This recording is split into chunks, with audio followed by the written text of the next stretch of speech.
This song is dedicated to Snowdrift.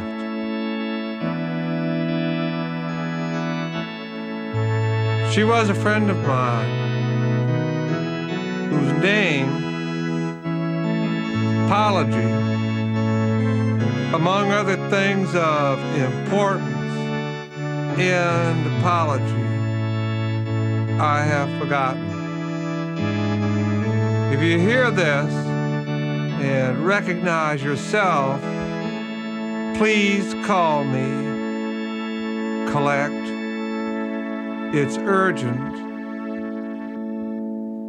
These are songs about the Corn Belt and some of the people in it, or on it.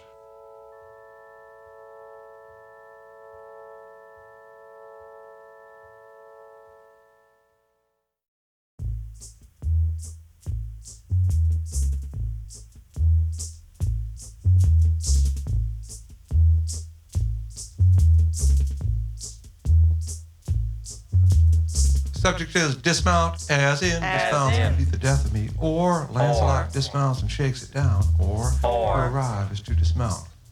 Joke. RV's come up the hard way, saying horse as in, and walking somewhere to Jerusalem to see the city. There were hot days, cool nights, and the itch. Oh God. Who you are is to avoid the itch, as in. Who knows? ... You know. Though we arrived. New songs are made. Without the itch, it has just begun in me or on me, depending on your background. And Edison, God knows what tortures he is feeling. And Dwayne. How can Dwayne itch? Dwayne can barely talk. And Gwen. Do I dare ask? Do girls itch? Where are we? What is this? 12 hours in the car, the beer is gone, my head hurts. We're a part of something larger than ourselves. And that's an insight that you pick up on the road. Now, in the case of Snowdrift, it was different. She was a pal of Gwen's, and we called her that because in winter, in your car at night, it was easy to get in her. Joke. I saw her years later standing on the church steps in her bridal gown. I was only driving by. So much for women. And I knew without knowing anything that some awful thing was happening. It's true. He just did not appear. A night disgraced. Vanished forever from the table. I dedicate this one to you, Snowdrift. Long live the avant. Oh, whoa! Long live the avant-garde. Avant-garde.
Leave at 5, arrive at 5 with a license finally. Do what? Why are we here? We're here to Marietta Gwen. That's where we are. We found it, and we will make it happen. Now's the time. It is ours. Start with the Givens is my motto. I am Noel Givens, justice, peace. Right off my bedroom is my office. I handle speed traps, elopements, true signatures, and the like. Well said. And you, my dear, seem frightened. Where are you from? I am from Wheat Lakes, Halifax County. My name is Gwen. Well, that's a good answer. And you, sir, you're tall enough to be called Strapping. What's your name? My name is Strapping. My name is Strapping. Ed Strapping. These are my friends. Dwayne and the captain of the football team. I'd look for better-looking friends if I were you.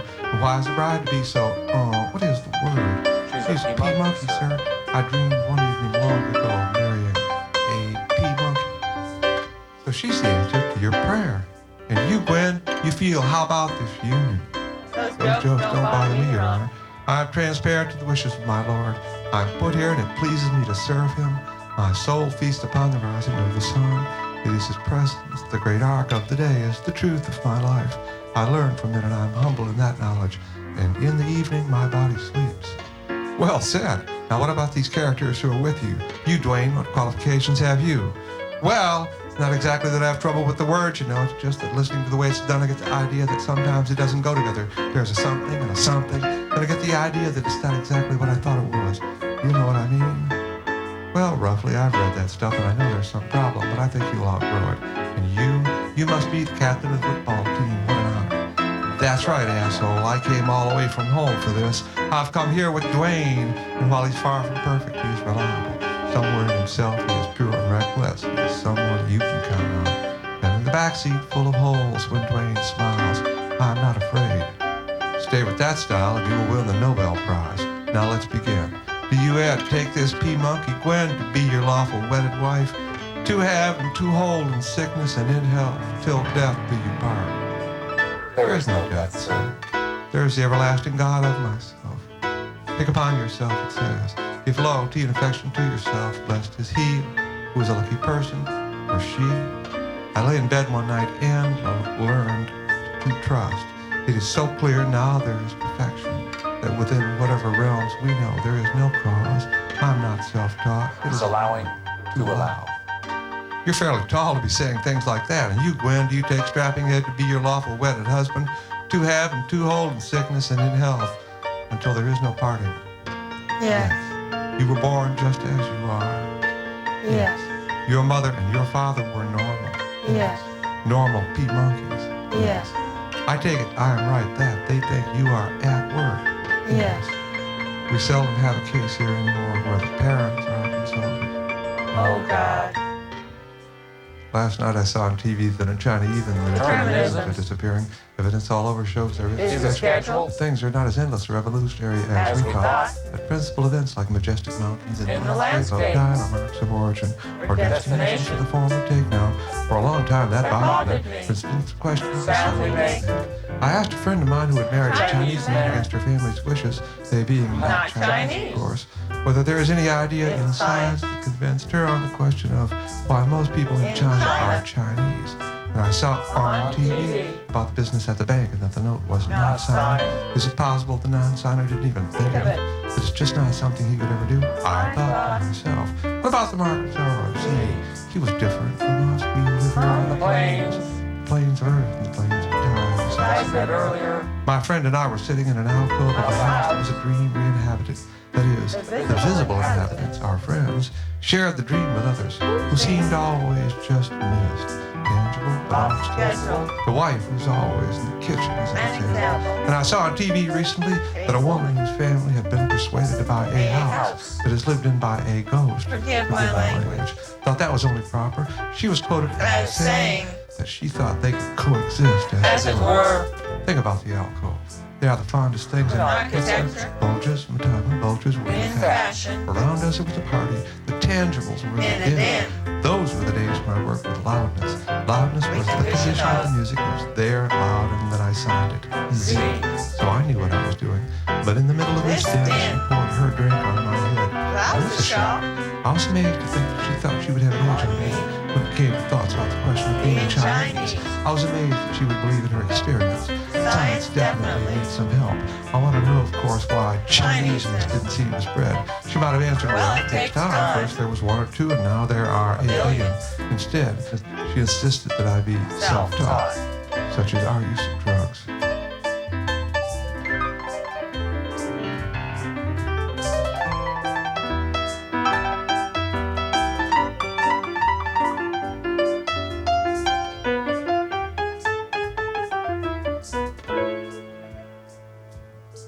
At this point of the ceremony, the door to the great case upon which the bride is entered, strapped in white against the polychrome hard surface, will become the underside, swings open, and there in the niche, the doorway facing us, the congregation stands, Lucille. Her hair is the color of the sunset. She steps toward us, the congregation. It is an awesome moment. From either side, the bridesmaids left and the groom's ushers right step forward to remove her from the shell of the alcove, take her and the polychrome hard case apart. A table appears with a giant cake on which the P-Monkey bride and her groom, in this case Gwen and Ed, are reproduced in miniature. The cake is lifted from the table and Lucille is placed upon the table, and the cake, which was made by God to fit her from the chest to hips, is replaced on Lucille. Her hair falls in splendor, sunset reflected on a great cascade. The table carries her. It is formed to her, and she is perfectly at rest. She has a kind of gracefulness and repose we see when people sleep. The mother of the bride appears, proud and fussy, and moves the table with the congregation. They are fed from the cake. They eat the cake. The congregation of the watchers eats the cake. Each watcher eats the cake. They eat the cake. But while this is going on, the groom's ushers take the polychrome hard case from its vertical position the way it entered in a silent glide, with the P-monkey bride strapped in white against the polychrome hard surface, and inside, as they say, Lucille, turn it to the horizontal. They place it on the altar. They make in this arrangement an horizon resort, framed by the glorious bouquets. Bouquets, as they say down south. Presents of flowers. And on either side, the bridesmaids and the groom's ushers are in mourning, if that's the proper word. First, let's listen to the marriage sermon.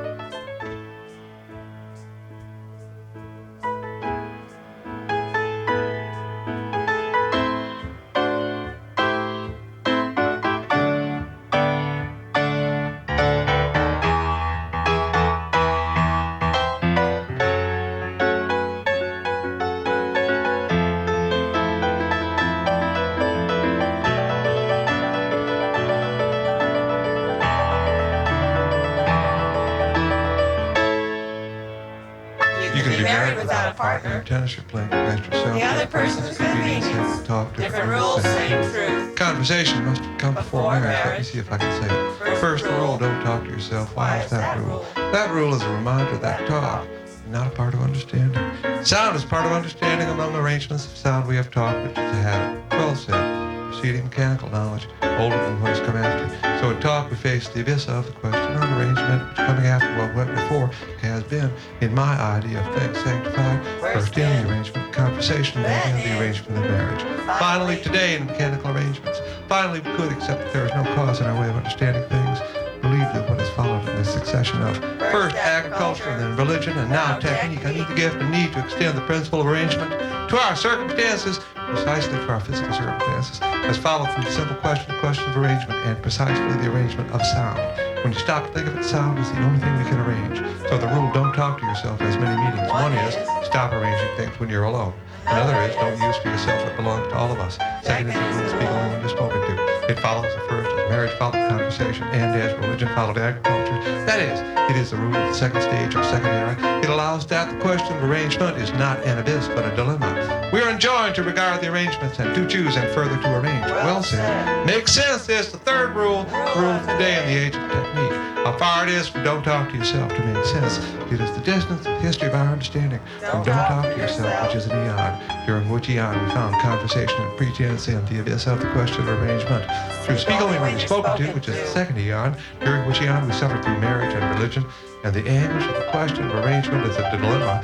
Finally now makes sense, which is the third eon, during which eon we've accomplished ourselves, or invented man, as the philosopher says, and accomplished technique, or the question of arrangement in our circumstances, precisely in our physical circumstances. And what is the guide to our technique? Why sound, of course. How can one describe the arrangement of things, or the idea of arrangement except in terms of sound? And that is why finally we say, well said.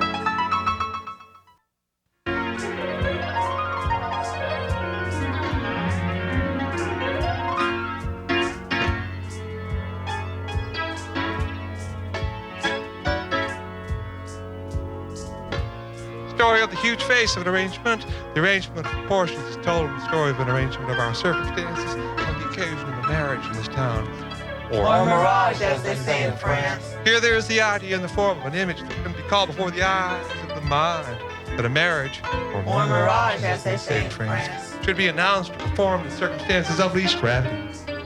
Now, the closest that we can get to that, since there is nothing really to jump off of here, no way to understand the jump or falling is that our empathy with the atmosphere or the air, as they say.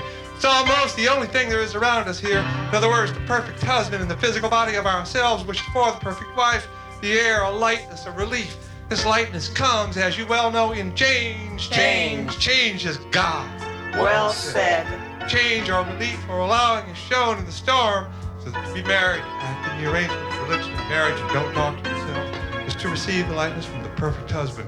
Go through the changing of the atmosphere or the air. The state of lightness precedes the storm as marriage precedes mechanical arrangement and technique. Well said.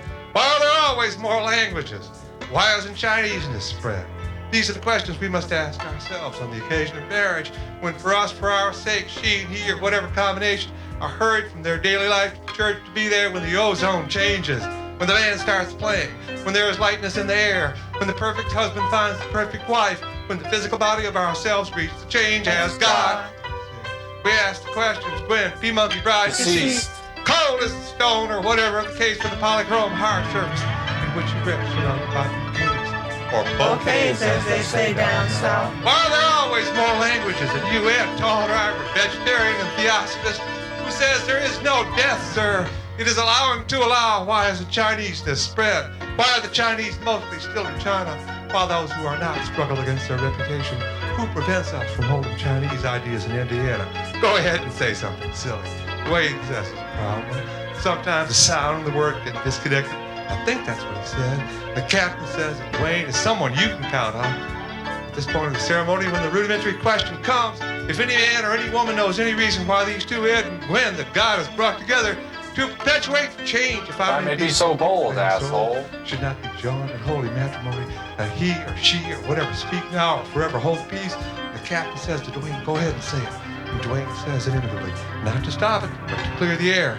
Dwayne, my name is three sounds and one word, or three hills of bumps. It kind of enters something where you can't get them apart. The words mean two or two-ness, two things. Dwayne, 2-1. There are three sounds, you can't get them apart. I keep saying to myself, Dwayne, Dwayne, Dwayne, Dwayne, Dwayne, Dwayne, Dwayne.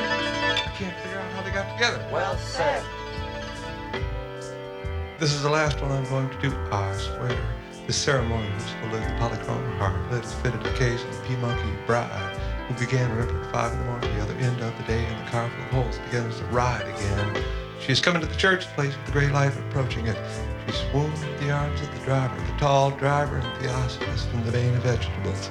She swooned, and from the swoon two things emerged as usual. First, the pure and naked essence, that is Lucille, who is consumed by the watchers, that is the congregation, that is us. Well said. Second part is the P-Monkey Bride in the hard case called polychrome, now closed and blessed and departed. It is important at this point to understand without fear of darkness and isolation that the polychrome hard case is no more an imposition. This is hard. Then it's her P-Monkeyness. I think that's right. In other words, the ceremony is just that. We are satisfied. I remember now the cake. While the cake was in my mouth, I forgot about why are there always more languages, and why hasn't Chineseness spread? Meanwhile, Ed, whose future we know too well, or is that the captain of the football team, the divided man, just stands there, a driver out of work, a believer in Atlantis, which also went below the polychrome surface, just stands there in his driving gloves, hands almost to his knees, the makings of a great teacher. At this point, his mind turns to his clothing and hot fits the suit. Now he's worn it for almost 40 hours. That is, he left home early 2 days ago with the suit in the car from the night before so as not to worry his mother with the idea that he might not come home again until he was married. He changed at school. At what? Everybody saw him with the suit all day, assuming naturally that he would get married, to whom there was no question. That was yesterday, as they say. Then last night he was too emotional to think about the suit, except to think how good he looked. Before you know it, night turned into day, and he drove to Indiana or whatever, where he is now, still wearing the suit, and was married. The theme is, when you're married, the top should fit the bottom. Maybe match is the word. It's done.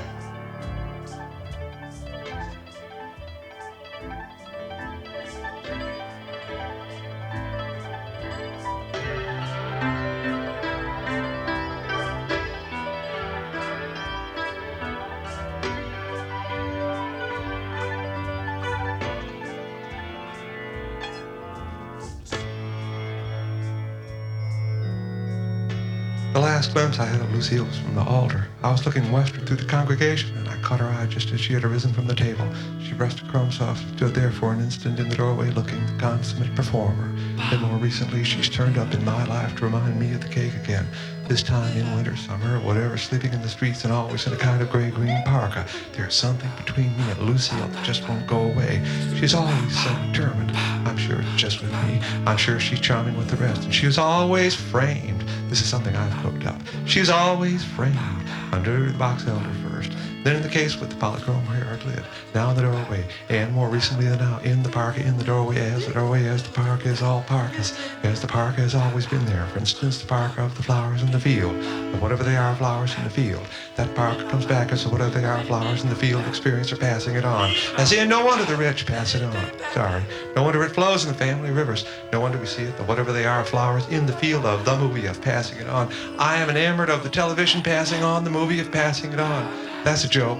Whoa, Lucille. Then after the whatever they are, flowers in the backyard, or the case with the polychrome hard lid, those are almost the same. Then the doorway, as the park is, all parkas. The point of Lucille now to know is the way out, if you know what I mean. The way out of passing it on. That's why she has the parka. I'm no different from whoever's seen this apparition in the past. She always wears the parka. Insert here a picture of an Eskimo. You are the way out from passing it on, Lucille. And the parka is just a sign. So I'll take gray. Let the Spaniards have the creamy yellow stuff. Whoa, Lucille. The whatever they are, flowers were yellow.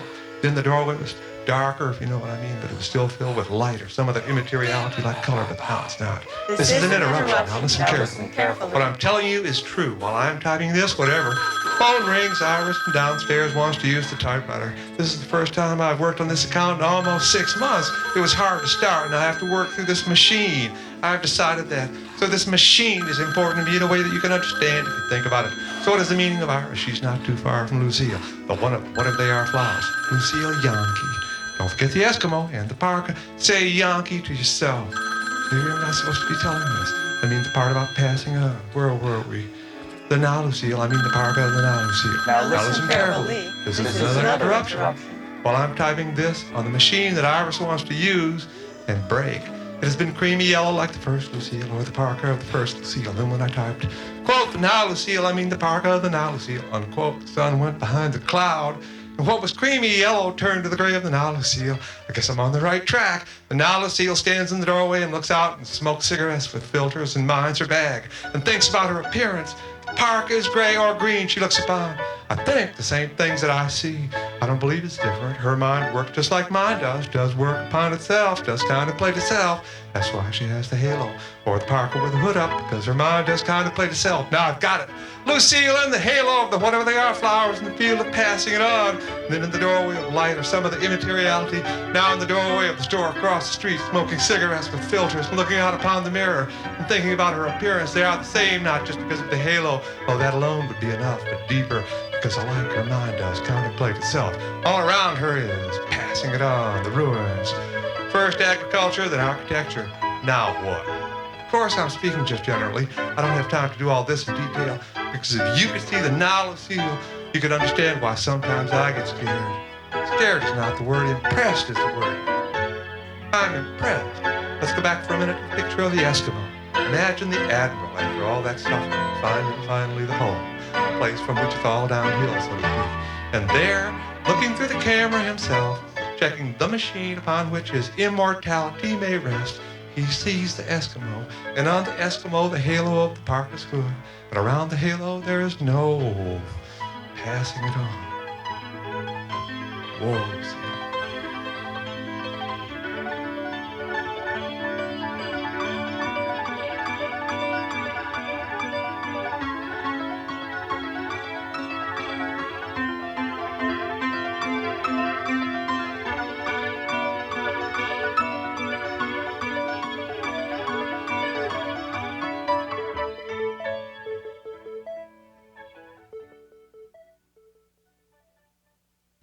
Take, for instance, the story of the slow one and the fast one, or the turtle and the rabbit. As they say, we have an intimation of a mode of arrangement that is not of sound.